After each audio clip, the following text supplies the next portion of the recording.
Today, we're literally stepping into history. We're at Alexandra Palace, and this place has seen it all. That's the studio in there. 2022 wow. marks 100 years of the BBC. Goodness me.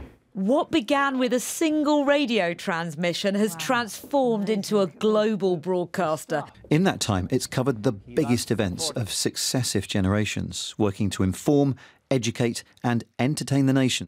And throughout those 100 years, the BBC has been pushing the boundaries of broadcasting, embracing and sometimes even creating the latest technology. 100 years of broadcasting. It's amazing when you think about it. You don't look a day over 30. And this studio in Alexandra Palace has a very special place in BBC history. In 1936, the BBC television service was launched right here on this spot. Performers and orchestra would have been here. And a huge camera here. The busy world before you is unfurled. It's on.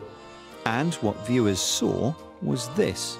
This is Adele Dixon performing with the BBC Television Orchestra.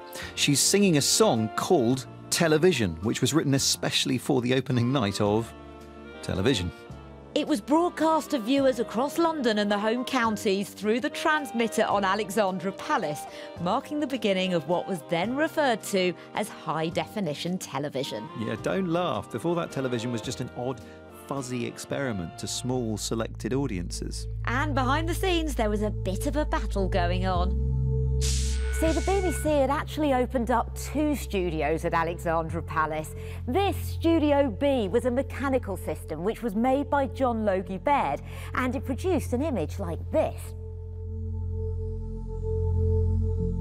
Meanwhile, in Studio A, they were trialling an electrical system by EMI. And what they would do is they'd alternate studios and systems on different days so they could compare the results. And it turned out that EMI's images, at 25 frames a second, were double the quality of the Baird system. It had other advantages too. The Baird camera was enormous. The EMI one was somewhat more portable. Oh, and if you're filming with the Baird system, you need quite a lot of makeup too. Well, this is how it was, playmates. Black and white, you see, and a bit of blue down each side of the nose. Very sexy, yeah. The EMI system, on the other hand, could capture a well-lit studio perfectly fine, so the winner really wasn't hard to choose. Under the lid of the Emitron was this, a cathode ray tube, which is basically an old TV working in reverse, capturing the pictures instead of showing them. Is all about us.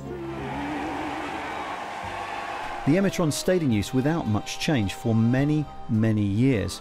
The coronation of King George VI was the first time the cameras were used outside, and the broadcast was watched by about 50,000 viewers. We've got 2 of our cameras high up on the gate itself.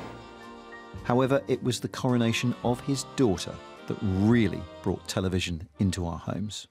70 years later, many millions of us watched the Queen's funeral on smart TVs, phones, laptops, or on huge screens around the country, demonstrating just how far technology's moved on.